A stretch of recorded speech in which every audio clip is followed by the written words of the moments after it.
A state assembly committee held a public hearing on a bill that would introduce a Final Five runoff voting system in the state's elections.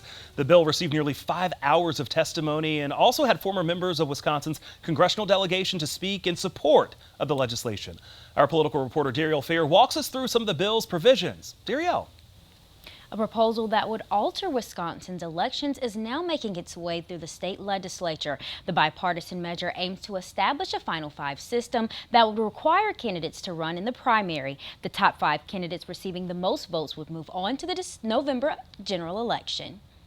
The bill focuses on Wisconsin's federal elections for the state Senate and House and will not impact state races. Former Wisconsin Congressman Reed Ribble, a Republican, was also in attendance to share his stance on the legislation, arguing the bill provides incentives for members of Congress to implement changes the voters want to see.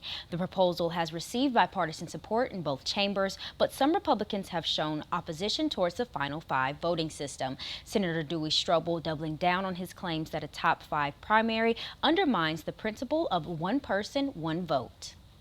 A small group of Republicans in the House and Senate introduced a separate proposal to ban all ranked choice voting. Representative Ron Tussler, lead author of the Final Five legislation, says there's a miscommunication on the differences of the two concepts, going on to say those against Final Five voting can never provide examples of any flaws in the process.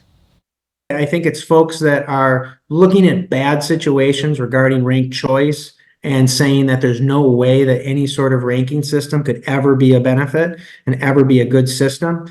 So they just want to throw away the entire idea of ever innovating in this field. That bill has now received committee hearings in both the Senate and Assembly. Executive sessions to consider the bill have not been scheduled in either chamber yet, but it is likely that the bill could receive a floor vote sometime during the legislative session.